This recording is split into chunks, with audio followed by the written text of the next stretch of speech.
Well, hi everybody. Well, you don't see this stuff like this that I just have to remove. Oh, you didn't even see that. See? It's gone. Thank you for coming to the DVCC's BS and a little bit more. Oh, I always say that because, I came to find out so many different things in so many different ways. And, I have this Bible right here, and I've gone through a couple Bibles, you could say, but this one here came to me in such a different way. And there's a lot of stories that I do, and there's a lot of things that I've actually studied. But what I do here is right here, I get to stir the pot for the Holy Father in such different ways. I feel the frictions of the world. So if I look at people and stuff and I see fear in their eyes and strangeness and behavior and stuff, I just notice things. And, I've always felt like I'm an observer, and I'm observing things. And I didn't know why. Look at things. Like I'm a detective of some kind. Well, anything, I look at everything. And now, since I look at everything, that makes me a pretty good judge of character, too. So, I just want you guys to know that we're going to have the G-string. We're going to have the G-string contest. The second annual G-string contest. They'll be going over, the New Year's night. We're going to be partying here. We're going to go, and we're going to go. All these girls that, are very to do with what they do on this. It's very high rated, because some women are not going to show up, but they're all invited, and they'll be wearing black G-strings. That's the rules on New Year's Eve night. If you want to be involved in it, you have to wear a black G-string, and you have to be a female. This is not a cross-genders thing, and I'm not going to do this thing where I get involved in this. The women are on the left-hand side door, and they're the only ones that officially are allowed to participate in this. I just won't hear no guff about this at all, so I have to lay down the rules, and I have to lay down the rules right at Chatterbait. But, they don't have no problems with that. They really don't have no problems with that. They're all cool over there. The boys, man, the boys go in the boys' room. What happens in the boys' room stays in the boys' room, okay? Girls' room, Jesus Christ, what happens in the girls' room stays in the girls' room, and I don't care what the fuck you do in the girls' room, okay? Now then we got this cross-gender thing where we don't know what we are. Hey, if you just feeling a little bit indifferent, just go in the indifferent door.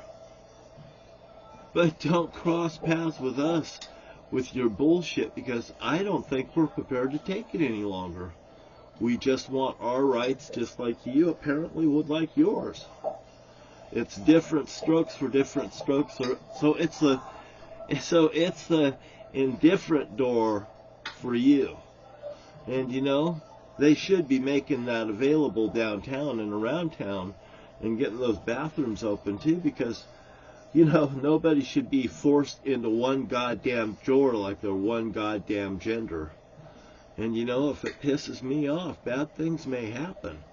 And I'm telling you the truth, if it goddamn pisses me off, it can cause a problem. And anyway,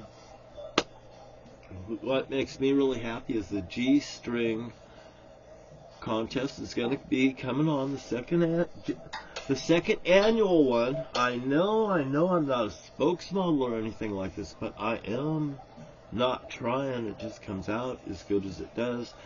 And second verse, the same as the first. It don't get no better, but it don't get no worse.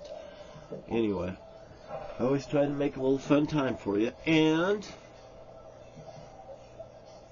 this is just like the after hours party. I should turn on some music and sing for you, because now I can flip it over here. And I had one of my films being pulled off because I done something, I crossed the line, I probably broke a rule, and I wanna stay within the rules. I do. So I'll try to make it better. And I'll try to do my best to stay within the rules of chatterbait and what am I doing right here? Over here at what? YouTube. Excuse me. John T. Wright at YouTube. Anyway, it's fantastic view night. Welcome to Space Mountain. I love it up here. The views are just terrific. You should see what I'm seeing. You could see things that only you would love to see with me. Well, no, you'd love to see these even without me. But anyway, what I see is what I see, and hey, I see and I believe, and I don't see and I still believe. And believe me when I say, I had a key set out, drop into my lap, and there's a house at 1007 7th Street, Camas, Washington, that has a burnt spot in the front room where there was some kind of a sacrifice with an ottoman with 2 dolls on it. It's right there. There's a burnt spot. It's all biblical. I've been put through hell. Armageddon happened in 2014. You know, God makes things happen at His desire, not yours, not mine, no one else's. And God has me playing a role that it's not your cup. It's not your cup. I guess the fight's the Holy Father's and the fight is mine.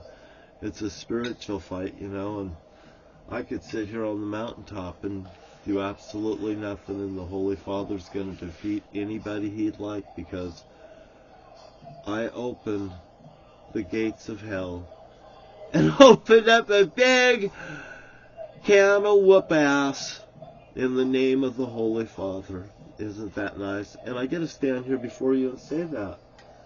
And I say it so happily, because the Father had used me, and I have such honor to work for the Holy Father directly, just like that. And may my blessings be your blessings, and your blessings be my blessings even. Because if you're blessed, I'm blessed. You know, beach balls are bigger. If you'd like to kiss one of those, you don't have to worship me. But I do know, if you make good with the Holy Father, I'm going to be happy with you. And if you make me happy, you made the Holy Father happy. You know, it's a pretty easy thing. If you just practice that between you and your neighbors and everyone else, I'm very sure that the Holy Father will have positive results upon you. You know, you can have your relationship with the Holy Father. It's your relationship, but you got to remember that you got to go through the Holy Son to get to the Holy Father. And I'll tell you right now, the Holy Son is not judgmental. Because why? I am a filthy rag, and God accused me or forgave me, or whatever it is I'm on a collision course with. Hey, this is what it is. It's like Nineveh. It's like I couldn't help from coming forward. No matter what kind of a sucker or a fool you think I am, if it was you, you'd be the biggest sucker and fool too, because you couldn't help it. When God Almighty breaks you, what are you going to do? Anyway, for each and every one of my family members, I'm not as bitter as you as the Holy Father is as bitter as you. Don't you understand? I'm the rock between the hard place. You know, the Holy Father's up here, I'm right here, and you guys are right down there. And you know, I've always been kind to these weirdos. And you take offense that I call you weirdos after everything that goddamn happened, you guys, what you've been doing behind my backs. I knew you were up to something, I just goddamn didn't know what it was. You know, I asked Matthew about what was going on. He couldn't tell me. He ran off. I haven't seen him in 10 years. I thank you for all your goddamn you're conspiring against me, conceiving. And you never fooled anybody in the very end. You really didn't. And for everyone else out there, may God have mercy upon everyone. On everyone. You know why? I would not want you to go through the hell that I goddamn went through. I witnessed the most terriblest things, and you would never want something like that to go on with you. And I'm just telling you why. I don't want you to be in that bad position, okay?